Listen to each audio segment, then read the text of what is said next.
예수님께서 침례 요한에게 침례를 받으시고 난 이후에 이제 퍼블릭 미니스트리, 바로 공적 사역을 이제 시작하시면서 첫 번째 하신 이 설교입니다.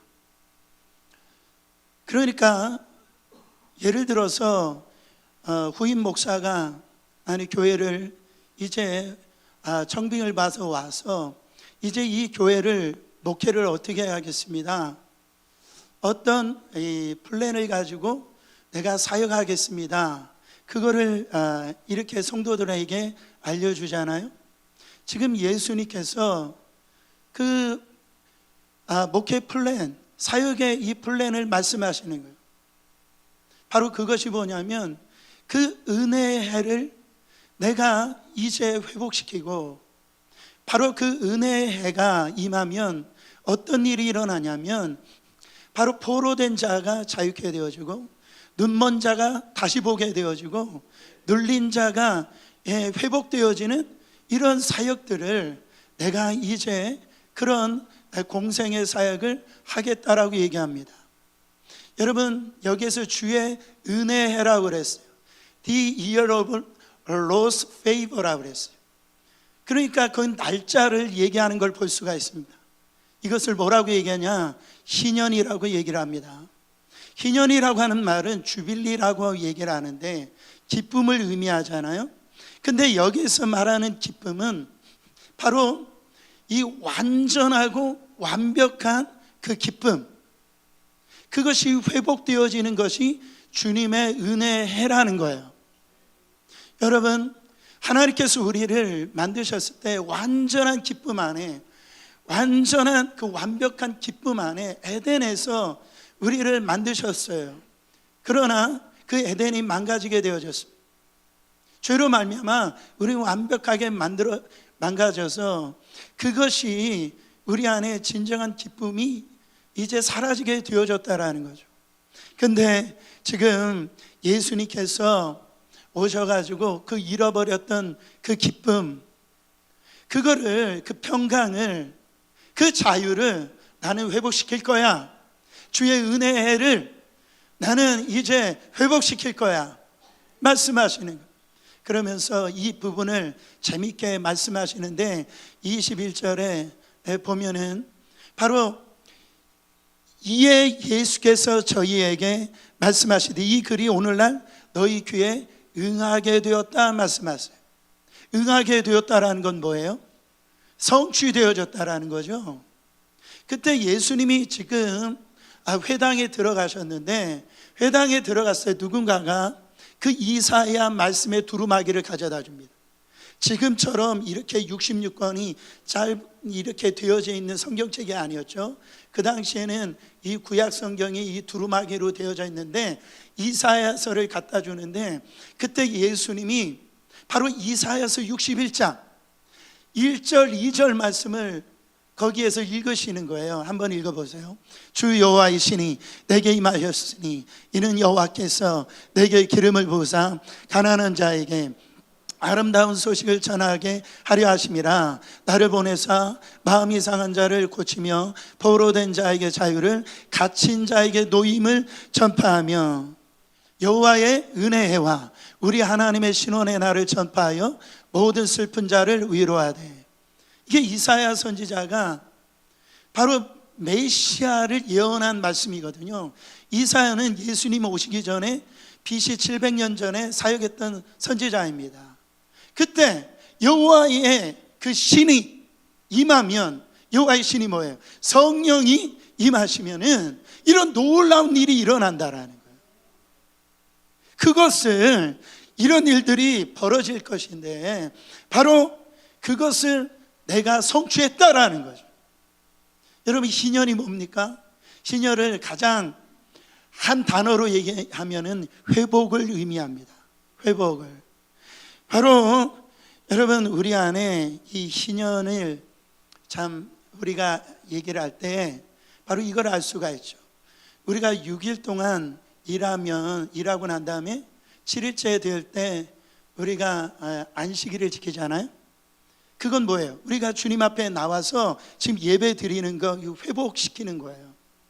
근데 이것이 이제 연으로 바뀌어지면은 이 모든 농산물이나 이런 어떤 이 자연의 이 모든 것들은 6년 동안 일하고 제취를 갖다가 쉬게 만들어요. 그러면 어떻게 되느냐? 이 자연의 땅도 회복되어 가지고 바로 한 해의 일을 쉬었을 때 그 다음 해의 수출이 더 많아지더라는 거죠. 여러분, 이 쉼이 굉장히 중요한 겁니다. 목사님들이 가장 좋아하는 연이 있어요. 안식년이라고 합니다. 좀 웃어주세요. 안식년. 이게 목사님들도 좀 이런 어떤 이런 쉼이 있을 때 회복이 되어지고 사역을 더 하려더라는 거죠. 근데 이게 7년이 7번째 되어지는 해. 그러니까 7년이 7번 곱해지면 49년 아니겠어요? 그 다음 해, 바로 그러니까 2년을 쉬는 거예요. 그 2년을 쉬고 그 다음 해에 3년째 되어지는 그때, 여러분, 그게 안식년이 역사가 나타나는 거예요. 이 희년의 역사가, 그 열매가 나타내지는 거예요. 그러니까 49년 다음 해가 이 희년이 되어지는데, 그 희년을 통하여서 여러분 모든 것들이 이제 회복이 되어지는데, 어떤 일이 일어나냐면 바로 이런 겁니다. 내가 만약에 살다가 빚을 져요. 그렇잖아요? 그래서 감당할 수 없는 빚을 지는데, 그러면 희년이 되잖아요. 그렇게 되어질 때 묻지도 말고 따지지도 말고 무조건 다 탕감해 주는 거예요. 없던 일로 하자. 이게 희년에 일어나는 일입니다. 자기가 이 지불할 능력이 없어요. 갚을 능력이 없어요. 그럼 어떻게 되어져요? 자기도 노예로 잡혀가고 자기 어떤 가족도 다 노예로 잡혀가는데, 희년이 되어지면 너 집으로 돌아가 하면서 뭐라고 얘기하냐면, 너는 이제 자유인이 되었어. 그렇게 해방되는 날, 그때 희년의 때에 이루어지는 겁니다. 여러분 생각을 해보세요. 얼마나 기쁠까요? 그렇지 않아요? 여러분, 빚이 있는 분들 다 페이오프 되는 역사 일어나길 축원합니다. 그때 얼마나 기쁘겠어요. 네? 그렇지 않아요? 내가 노예가 있었는데 이제 자유인이 되었다. 미국 그 시민권 하나 따더라도 얼마나 기쁩니까? 여러분, 근데 참 안타깝게도 이스라엘 역사상 이 희년을 제대로 지킨 적이 없습니다. 왜 그래요? 죄 때문에 그래요. 내가 이 돈 모으려고 어떻게 했는데 어떻게 이 돈을 갖다가 없이 할 수 있어? 지금 이 노예가 얼마나 비싼데 이 노예를 그냥 내줄 수가 있냐고. 그래가지고요, 이 신년이 한 번도 지켜진 적이 없어요. 여러분, 왜 이런 현상이 나타납니까? 이 하나님이 생각하는 하나님의 나라와 그 유대인들이 생각하는 하나님 나라가 다르기 때문에 그래요.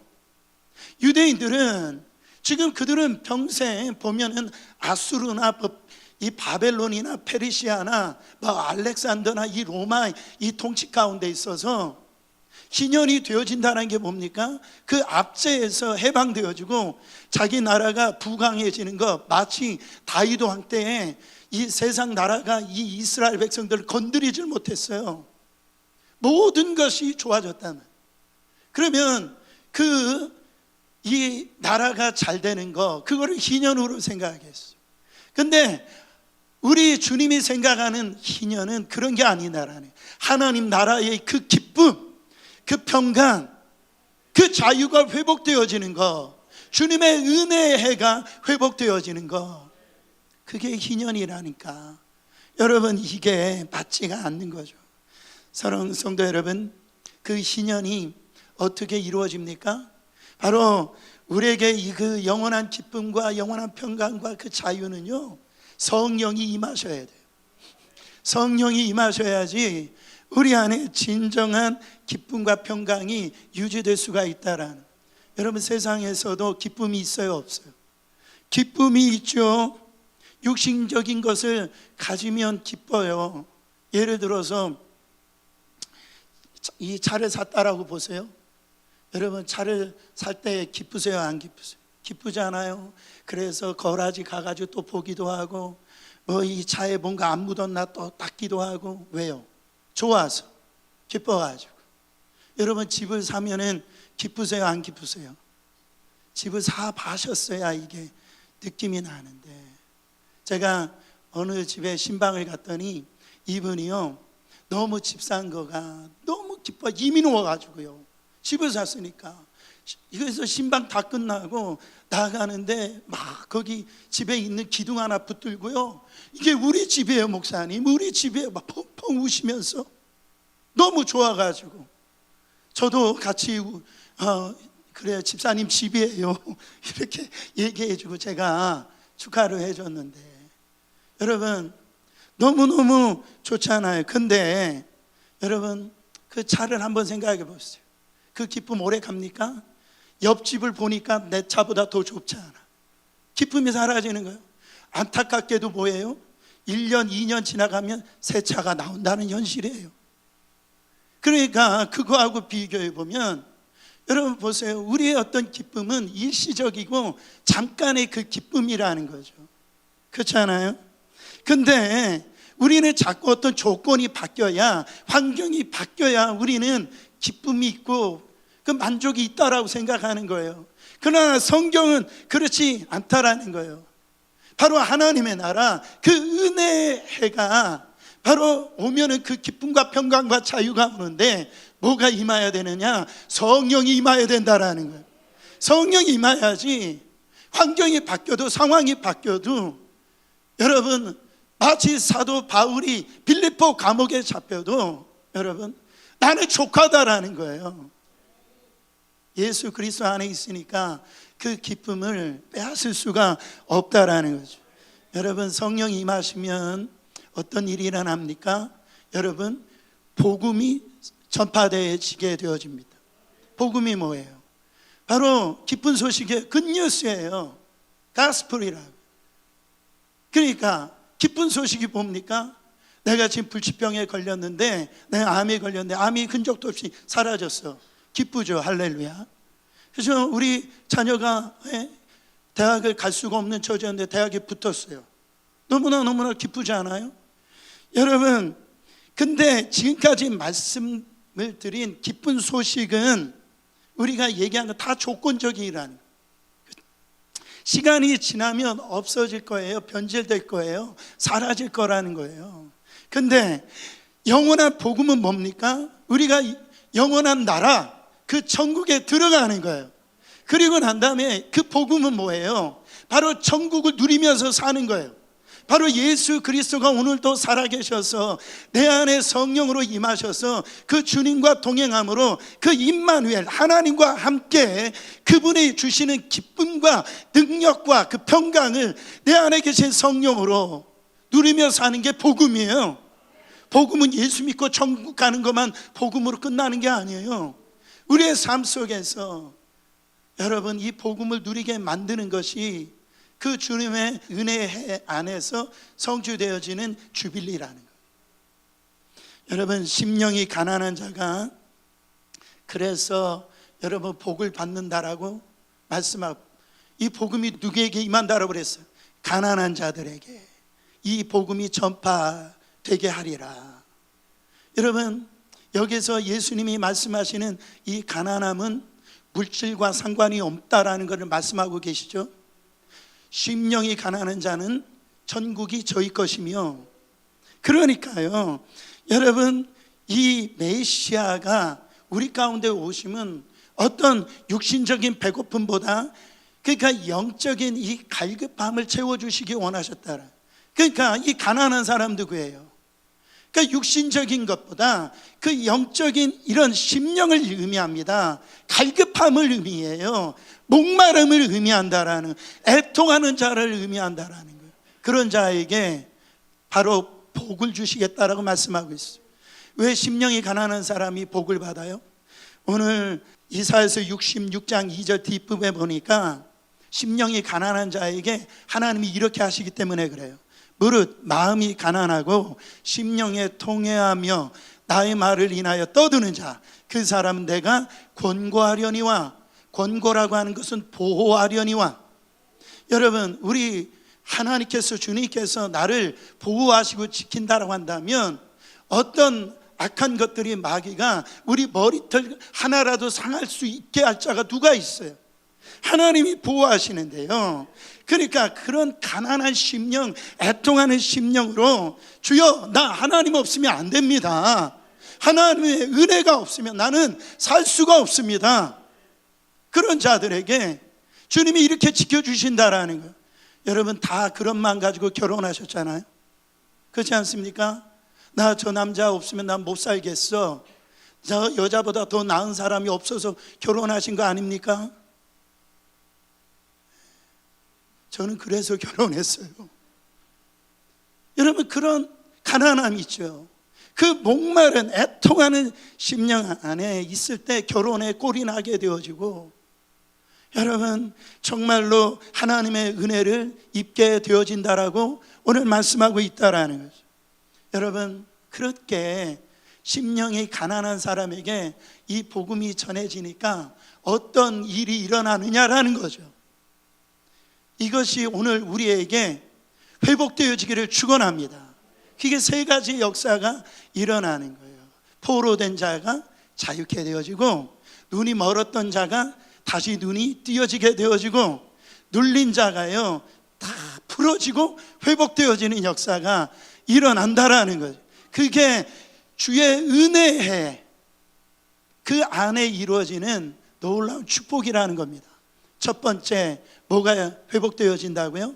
포로된 자에게 자유가 회복되어진다라는 겁니다. 여러분 보세요. 지금 이스라엘 백성들은 포로로 되어 있죠. 로마에 지금 육신적으로 포로로 되어 있잖아요. 근데 오늘날 우리는 누구에게 지금 포로가 되어져 있어요? 우리는요 지금 마귀에게 포로가 되어져 있다고요. 죄의 포로로 잡혀 있다라는 사실입니다. 여러분, 포로된 게 뭡니까? 내 마음대로 할 수 없는 게 포로된 거예요. 그러니까 그렇잖아요. 노예들, 종들은요 자기 뜻대로 살 수가 없잖아요. 그러니까 주인의 뜻이 이 종의 뜻이 되어지는 겁니다. 그러니까 마귀의 포로가 돼가지고요, 마귀가 미움을 주면은 그냥 미워하는 거예요. 마귀가 저 사람 용서하지 못하도록 만들면은 용서하지 못하게 만들어요. 저 사람을 이렇게 시기하게 되어지면은요, 그 어떤 원한 때문에 잠을 자다가도 벌떡 일어나 가지고선 내가 그놈의 인간을 내가 그냥 놔두나 봐라 해가지고 어떻게 됩니까? 자기도 망가지고 바로 인간관계도 다른 사람도 죽이게 만드는, 그렇게 사로잡히게 포로되게 만든다라는 거예요. 여러분, 그래서 요한일서에 보니까 우리는 다 육신에 사로잡혀 가지고 육신의 종욕, 바로 이생의 자랑, 어떤 안목의 정욕에 다 포로되어서 지금 그렇게 살고 있다라고 얘기하잖아요. 여러분, 요즘 한국은요 마약 때문에 난리입니다. 어느 나라가? 우리 조국이요. 이 마약을 이제 너무 쉽게 이제 구할 수도 있고요, 먹을 수 있는, 그렇게 돼서 너무나 안타깝잖아요. 저는 마약도 그렇지만은 제가 참 기분 나쁜 게 뭐냐면은 술이에요. 왠지 아세요? 담배는요 그냥 자기가 피고 그러다 몸이 나빠져서 자기가 죽으면 되는 거예요. 근데 술은요 먹으면 꼭 한국 사람들은 운전을 해요. 운전을 해가지고 어떻게 됩니까? 한 가장에 이 가장을 죽이게 만들고 그에 있는 그 아이들을 갖다 다 죽이게 만드는 거예요. 제가 정말 화가 나는 건 뭐냐면, 재판을 하는데 어떤 일이 일어나냐면 자기 인지 부족, 심리 상태가 부족해가지고선 그래가지고 어떻게 되냐면은 이 형을 내는데 10년이 2년으로 되어지고 그것도 집행유예가 되어지는. 여러분, 얼마나 화가 나는지 몰라요. 그렇지 않습니까? 여러분, 왜 이렇게 그렇게 되냐 말이죠. 저는 진짜요, 그래요. 드라마 보면은요 뭔가가 친구가 기분 나쁘지 않고 하면은 뭐예요? 술 먹자고 그래요. 그리고 뭔가 좋은 일이 생기면은 야 나와라 술 한잔 하자 이렇게 해요. 여러분 왜 그렇게 되는 거냐? 다 악한 마귀가 셋업을 다 해놓은 거예요. 그거를 모르는 거예요. 너무너무 여러분 쉽게 구하고 쉽게 그렇게 빠지고요. 그래가지고선 대수롭게 여기지 않는다라는 그거에 대해서 너무나 관대한 걸 볼 수가 있습니다. 사랑하는 성도 여러분, 그러니까 술이건 마약이건 여러분 왜 이렇게 되느냐? 포로된 거예요. 사로잡힌 거예요. 여러분 한국 사회도 그렇고요. 오늘 이 우리 안에 있어도 어떤 또 중독이 있냐면 관계 중독이 있어요. 관계 중독. 우리 한국 사람들은 어떤 이 관계를 굉장히 중요시 여기잖아요. 그래서 어떤 분이 강의를 하는데 외국 사람들은 어디 식당 가면은 그 옆 사람이 뭘 먹을지 관심이 없대요. 그냥 자기 거 시켜 먹고 먹는데요. 근데 꼭 한국 사람들은 너 뭐 먹을 거야? 이렇게 물어본다라는 거예요. 그 사람이 짜장면 시키면 자기는 짬뽕 먹고. 그러니까 이런 어떤 이 관계적으로 이렇게 서로 이렇게 엮여 있는 거예요. 이게 잘못되어지면 어떤 현상이 나오냐면 다른 사람이 눈치를 봐요. 그 다른 사람의 어떤 부분에 대해 있어서 자꾸 이렇게 묶인단 말이죠. 그냥 평상시 괜찮은데 그러니까 사람들이 이렇게 비교하게 되어지는 거예요. 여러분 그래가지고선 어떤 SNS나 어떤 자기를 드러내려고 하고 자랑질하려고 그러고 내세우려고 막 그러는 거예요. 여러분 세상 사람들은 뭐 술이나 먹고 그렇게 해가지고 그렇게 자랑질한다라고 하는데 여러분 교회는 어때요? 교회는요 고상해가지고 그냥 커피 마시면서 자기를 뭐 자랑을 해요. 예. 뭐 드러내길 좋아한다고요. 또 나아가서는 성경을 내가 많이 알고 교회를 많이 갔다 다녀서 이제 말씀을 많이 하니까 그걸 가지고 그냥 다른 사람을 갖다 난도질하고요, 정죄하고요, 판단하고 그래요. 왜 이렇게 된 거예요? 악한 마귀가 그거를 사로잡아서 그런 거예요. 그거를 포로되게 만든 거예요. 정말로 이거를 우리가 알아야 됩니다. 여러분 잘 들었어야 돼요. 여러분 어떤 공동체 안에서 자기의 어떤 감정의 쓰레기통으로 만드시지 말라는. 여러분 우리 하나님이 다 하실까요? 다 하세요. 어떤 분들은 아니 이렇게 많은 70억이나 80억이나 되는 이 숫자가 있는데 어떻게 하나님이 다 하실까? 그렇지 않아요. 하나님 영이시기 때문에 한순간에 다 알아요. 내가 너에게 그렇게 정말 신앙생활하고 그렇게 오래 하고 직분도 주고 성경 말씀은 알게 하고 물질도 주고 이렇게 했는데 내가 그거 가지고 또 옆 사람 그렇게 정죄하고 판단하고 그렇게 하라고 줬냐? 주님이 그렇게 말씀하신다니까. 여러분 교회 안에서도 우리가 똑같이 하고 있다라는 거죠. 나도 모르게 그렇게 아무것도 아닌 것처럼 그렇게 중독되어져 있는 겁니다. 우리는 꼭 누군가 칼로 살인을 해야만 그게 나쁜 일인 줄 알아요. 근데 성경 말씀 보세요. 철저히 말이에요. 눈에 보이는 것보다 내 심령이라고요. 이게 얼마나 무서운지 몰라요. 우리는 그렇게 얘기를 해도 되는 줄 알아요. 아내가 남편한테, 남편이 아내한테 그렇게 얘기를 해도 되는 줄 알아요. 마귀가 춤추는 걸 몰라요. 자기가 지금 묶여있는 건 줄 몰라요. 회개의 역사 일어나길 바랍니다. 애통함이 있기를 바랍니다. 그 우리가 자유케 될 수 있는 거는 그러니까 우리 힘으로 안 된다니까요. 우리의 어떤 의로는 절대 안 돼요. 우리의 윤리는 내 성격으로 안 돼요. 요한복음 8장 32절에 보니까 우리가 잘 알잖아요. 진리를 알지니 뭐가? 진리가 너희를 자유케 하리라. 할렐루야. 여러분 요한복음 8장 36절에도 그러므로 아들이 너희를 자유케 하면 너희가 참으로 자유케 하리라. 예수가 우리 안에 오셔야지 그 자유가 생기는 거지 포로된 데에서 나올 수 있는 거예요. 여러분 고린도후서 3장 17절에 보니까 주는 영이시니 주의 영이 계신 곳에 자유함이 있느니라. 저는 오늘 예배 왜 오셨어요? 이곳에 주의 영이 임하시니까 오신 거예요. 그러니까 우리의 이 영이 자유함을 얻는 거예요. 회복이 되어지는 거예요, 여러분. 근데 마귀는요, 이 예배 드리면서도 자꾸 묻게 만들어요. 너 그래도 고상한 사람 아니야? 너 그래도 이런 위치에 있는 사람 아니야? 세상적으로 너 저 사람보다 나은 사람 아니야? 정신 차려야지. 이렇게 묶여요. 자꾸 옆 사람 바라보고 묶여요. 예배라고 하는 것은 하나님과 나 사이의 진정한 1대1의 관계란 말이죠. 이걸 모르면 예배 속에서 하나님이 주시는 그 자유를 못 누려요. 묶인단 말이에요. 그래가지고 자꾸 우리가 이 사로잡히게 되어집니다. 근데 이제는 자유하다는 말이죠. 이 자유한다라는 건 뭡니까? 이 복음이 내 안에 들어오면은 나는 과거에는 죄를 질 수밖에 없었는데 이제는 죄를 안 질 수 있는 능력이 생기는, 그 자유가 생기는.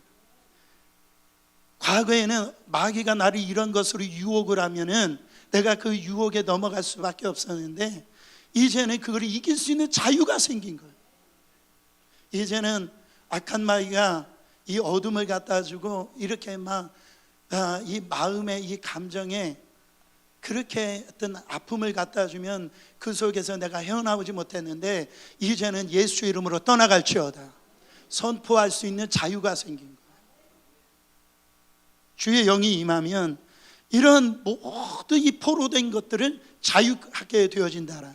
오늘 나한테 묶여져 있는 어떤 문제라도 자유케 되어지는 역사 일어나길 축원합니다. 두 번째로 이렇게 눈먼 자에게 다시 보게 되어지는 그런 놀라운 역사가 일어난다는. 여러분, 요한복음 9장 39절에 보면 예수님께서 이런 말씀하십니다. 예수께서 가라사대 내가 심판하러 이 세상에 왔으니 보지 못하는 자들은 보게 하고 보는 자들은 소경되게 하려 함이라 하시니. 예수님이 이 땅에 오셨는데, 심판하러 오셨는데 그 심판이 뭐랍니까? 거꾸로 되는 거예요. 보지 못하는 자들을 보게 하시는데 보는 자들까지도 어떻게 된답니까? 보지 못하게 만드신다. 그게 심판이라는 거예요. 어떤 자에게는 이 심판이 기쁨이고 어떤 사람에게는 이 심판이요, 여러분 정말로 이 저주가 되어지는 거예요. 어떻게 보면. 여러분 보세요. 지금 이 얘기는 무슨 얘기를 합니까? 소경이라고 하니까 시각장애, 그렇죠? 이들은 보고 싶어도 못 보잖아요. 그러니까 어떤 자들이에요? 마음이 가난한 자들이에요. 마음이 가난한 자들. 그러니까 그런 사람에게 예수님께서 이 복음을 들고 찾아가시겠다라고 지금 말씀하고 있는 겁니다. 여러분 아시다시피 소경이었던 소경 바디메오를 보세요. 여러분 이 바디메오가 소문이 들립니다. 어떤 소문이 들리냐면 예수님의 소문이 들리는 거예요. 예수님이 가는 곳곳마다 정말 이 소경된 자가 눈이 띄어지고요, 안진뱅이가 일어나고 귀신이 떠나가는 이 놀라운 소문을 듣습니다. 그때 이 바디메오가 그래, 정말 저분을 만나야 되겠구나. 근데 어느 날 예수님이 그 마을에 지나간다는 이 이야기를 듣습니다. 이때 보니까 멀리에서 웅성웅성하는 소리가 들려요. 예수님이라고 이 소리가 들리는 거예요. 그때 이 바디메오가 어떻게 생각합니까? 그래, 바로 내 이 기회, 내 일생 이 기회, 처음이자 마지막으로 나는 이 기회를 잡을 거야. 이 기회를 놓치지 않을 거야. 바디메오가 어떻게 합니까? 이 눈이 감겨있기 때문에 그 귀로만 어느 곳에서 소리를 들리니까요, 거기를 향하여서 고래고래 소리를 지릅니다. 정말 다윗의 자손 예수여, 나를 구원하여 주시옵소서, 나를 불쌍히 여겨 주시옵소서. 그랬더니 옆에 있는 사람들이 뭐라고 얘기합니까? 야, 시끄럽다라는 거예요. 제자들도 우리 선생님이 어떤 선생님인데 너 같은 자를 갖다가 돌아보느냐, 조용히 하라고 얘기합니다. 잠잠하라고 얘기합니다. 여러분, 보통 사람들 같으면 거기에서 끝났을 거예요. 근데 이 바디메오는 어떻게 합니까? 더 큰 소리로 나는 저분이 아니면 나는 이 병을 고칠 수 없다라는 거예요. 나는 살 수가 없다라는 거예요. 이 가난한 심령, 이 목마른 심령. 그랬더니 예수님께서 내가 너에게 뭐 해줄까? 여러분, 예수님이 안 보이세요? 지금 눈 먼 거? 여러분, 항상 우리 주님이 은혜를 베풀어 주실 때는 항상 질문을 합니다. 그러니까 이건 뭔 얘기예요? 여러분, 항상 대답할 준비를 하셔야 돼요. 대답할 준비. 보세요, 평상시에 기도하지 않는 사람하고 기도하는 사람하고는요 달라요. 평상시 기도하는 사람들은요 항상 준비가 되어져 있어요. 근데 기도하지 않는 사람들은 성경에 나오는 미사, 요구 이런 저런 것들을 다 사용하는데 항상 기도하는 걸 보면 두리뭉실해요. 도대체 무슨 기도하는지를 잘 모르겠어요. 근데 항상 기도로 준비된 사람들은요 기도가 명확해요. 간결해요. 주님, 내가 지금 암에 걸렸습니다. 이 암을 고쳐주시옵소서. 간결해요. 여러분, 그러니까 이런 부분을 얘기를 하면 목사님 이거 너무 기복주의 아니에요? 이런 얘기를 하시는 분이 있어요. 여러분, 덜 아프셔서 그래. 정말 지금 덜 목마르셔서 그래. 여러분, 정말 지금 남편이 지금 직장에 레이오프 당하게 되어졌어요. 그러면 어떻게 되는 거예요? 천지 만물을 창조하신 하나님 아버지 이렇게부터 나오겠어요? 주님, 내 남편 이 레이오프 안 당하게 해주세요. 지금 우리 자녀가 12학년이 돼가지고 대학에 들어가는데 주님, 우리 자녀 대학 들어가게 해주세요. 간결하잖아요. 여러분, 하나님이 솔로몬한테 나타났어요. 하나님이 솔로몬이 1000번제를 막 드리고 나니까 감동을 받으셔서 솔로몬아, 내가 너한테 뭐 해주길 원하느냐? 하나님, 제가요 지금 전쟁도 해야 되고요, 그 물자도 준비해야 되고, 내가 이 나라를 또 해야 될 일이 너무나 많아. 그러면 안 돼. 주여, 주님이 주신 이 백성 내가 다스릴 수 있는 지혜가 없습니다. 지혜 주시옵소서. 분명하잖아요. 사랑하는 성도 여러분, 하나님께서 뭐 해줄까? 눈뜨기를 원합니다. 바로 이게 어떤 사람이냐면 가난한 사람이에요. 주님이 제 눈 안 띄워주시면은 저는요 살 수가 없는 사람입니다. 그 사람들을 위해서 예수님께서 오셨다라는 거죠. 그래서 요한복음 9장 30절의 말씀에처럼 본다고 하는 사람들에게는 여러분 어떤 사람이에요? 주님, 나 이런 거 있어요. 나 이것도 있고요. 나 이것도 갖고 있고요. 저 괜찮아요. 그런 사람들에게는 하나님이 뭐라고 얘기하세요? 못 보게 만드신다라는 거죠. 본다고 하는 사람들은 못 보는 거예요. 그래서 어느 때 보면 차라리 이 세상을 살아갈 때 좀 부족하게, 좀 여러분 돈 없고 좀 연약하게 힘들게 그렇게 사는 것도 여러분 하나님의 은혜를 유지하는 방법이라고 생각합니다. 물론 베스트가 뭡니까? 정말 사업도 잘 되고 자녀들도 학교 잘 가고요, 남편도 속 안 쓰고 돈 잘 벌어오고, 그 다음에 교회에서도 신앙생활 아주 잘하고. 여러분, 좀 얄밉긴 하지만 얼마나 좋겠어요. 그런데 그런 사람 있어요? 그런 사람 없어요, 제가 볼 때는. 그러니까 뭔가 하나 힘들기 때문에 바로 하나님께 눈물 흘리고 통곡하더라는 거죠.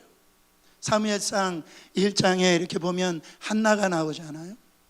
이 한나가 참 이 남편이 잘 만났어요. 이 엘가나라고 하는 남편이 한나를 너무너무 사랑했어요.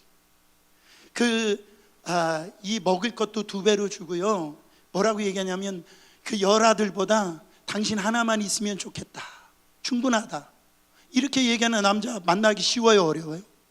어려워요. 얼마나 좋은 남자입니까? 근데 이 한나한테는 뭐가 없었어요? 아들이 없었어요. 그거로 인하여서 성전에 가가지고 막 기도합니다. 그랬더니 엘리 제사장이 뭐라고 얘기합니까? 너 왜 성전에 와가지고선 왜 술 추정하냐? 그렇게 얘기한단 말이죠. 그때 이 한나가 뭐라고 얘기해요? 엘리 제사장님, 제가 술 추정하는 게 아니라 그 아들 달라라고 기도하는 겁니다. 여러분 잘 들으세요. 왜 엘리 제사장이 한나한테 너 술 먹었냐? 이렇게 물어볼까요? 자기가 술 먹고 있기 때문에 그런 거예요. 그러니까 이스라엘의 이 엘리 제사장이 그 당시에 가장 넘버원이라고요. 보면은 대제사장, 이 제사장 같지 않는 제사장, 목사 같지 않는 목사, 그 목사가 뭐라고 얘기하냐면 한나야 너의 기도를 하나님이 들어주시길 원하노라. 그랬더니 한나가 뭐라고 얘기합니까? 아멘, 그렇게 얘기하네.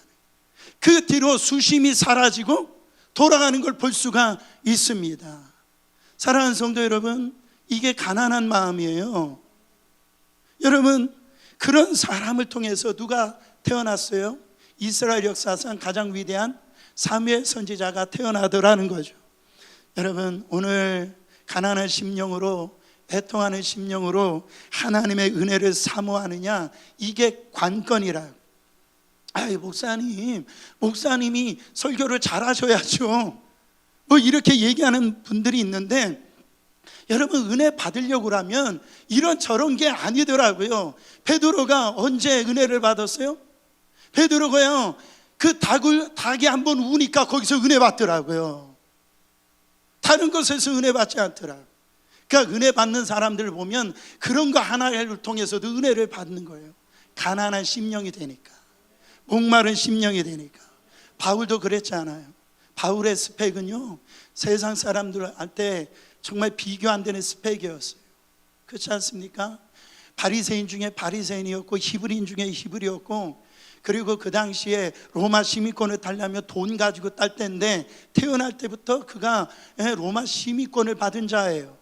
그 당시에 가장 석학이라고 했던 가말리아의 수제자였고요. 율법으로는 흠이 없는 자라고 그랬어요. 신앙심도 얼마나 투철한지 예수 믿는 사람들이 그 당시에는 이단이라고 생각해서 죽이는 데 앞장섰던 사람이에요. 왜 그렇게 살았어요?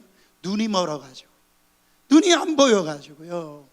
그래가지고 스데반 죽이는데 앞장선 자가 사도 바울인데, 여러분 이 바울 대적인 사울이 어느 때 그게 인생이 여러분 눈이 열리게 되어졌습니까? 다메섹 도상 가는데 하나님의 임재를 경험합니다. 주님의 음성을 들어요. 그때 어떤 일이 일어나냐면 눈이 가려지게 되어집니다. 그 뒤에 성령이 인도하시는 에 따라서 이 아나니아가 그에게 안수를 해줄 때 눈에서 그 비늘 같은 것이 떨어져 없어져 버렸다고 했어요. 그 뒤로부터 이 바울의 인생이 완전히 바뀌어집니다. 이제 세상적인 성공을 쫓았던 이 바울이 이제는 바로 나는 주님을 위해서 살아가겠습니다. 여러분, 정말 나는 죽고 예수가 사는 그 놀라운 삶을 살아가게 되어지더라는 거죠. 사랑하는 성도 여러분, 여러분 혹시 여러분 안에 이 자리에 100불이 있다라고 생각해 보세요. 아니 100불이면 좀 약한가? 10,000불이 있다라고 생각해요. 그러면은 이게 참 이 돈이 중요한 사람한테는 이게 가치 있는 거 아니겠습니까? 근데 이게 아무리 100불, 10,000불이라 할지라도 우리 어린아이한테 갖다 주면 그냥 이 가치를 몰라요. 휴지 조각뿐이라는 거죠. 그렇지 않아요. 사랑하는 성도 여러분, 마태복음 23장 26절에 예수님께서 바리새인들을 책망하실 때 뭐라고 얘기하시냐면 소경된 바리새인아, 이렇게. 자기는 신앙생활 잘하는 줄 알았어. 자기는 정말 하나님 앞에 복받을 사람이야, 그렇게 얘기했지만 이 겉으로는 신앙인인 것처럼 보이지만 속으로는요, 여러분 완전히 그렇게 썩어 있는 거예요. 냄새 나는 거예요. 그게 소경된 자라는 거죠. 어메이징 그레이스, 나 같은 죄인 살리신, 정말 저도 찬양 좋아하고 여러분 다 찬양 좋아하잖아요.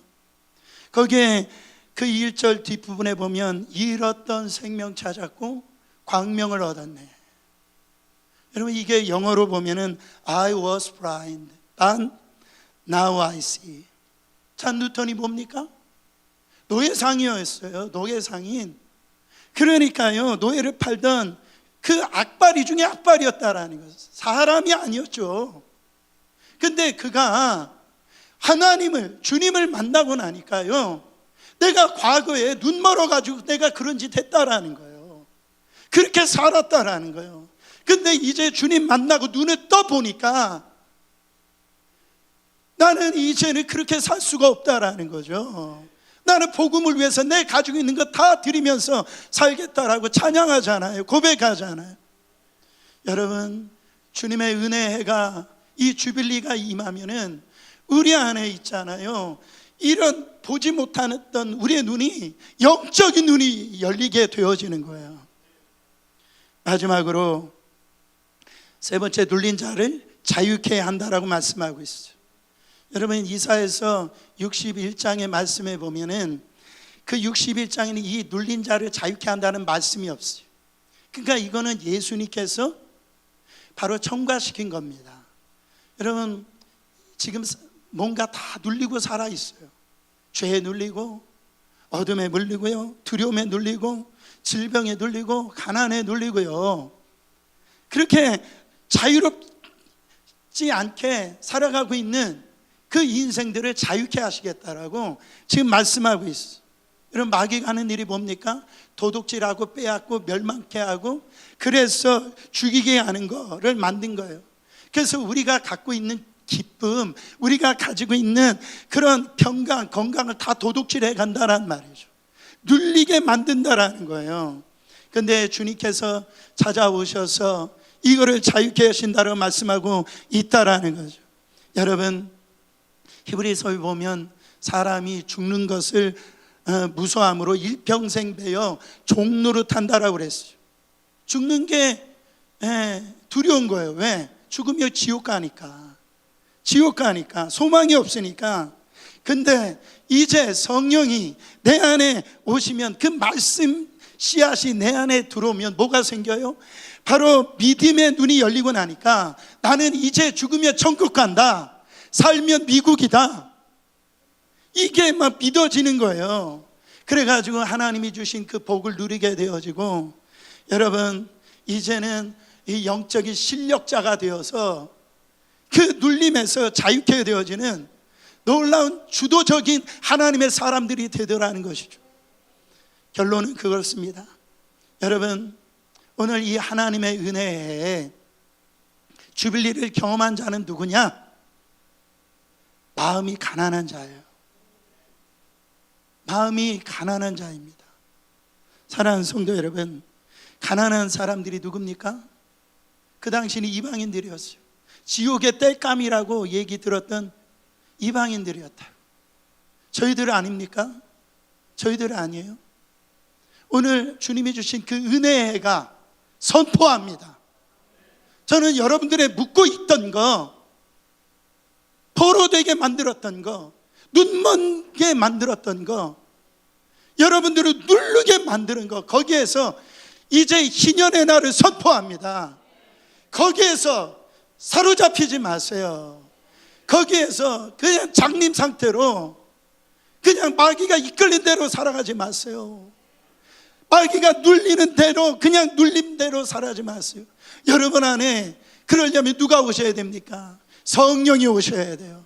성령이 오셨을 때 여러분의 남편이 살아나고, 아내가 살아나고, 자녀가 살아나고, 우리 교회가 살아나는 거예요. 정말 우리 안에 허무한 인생 가운데 성령께서 오셔서 우리를 찾아오셔서 우리의 가난하고 주님 없으면 살 수 없는 우리 인생 가운데 찾아와 주셔서 성령을 부어주셔서 자유케 하여 주신 그 주님을 찬양하길 원합니다.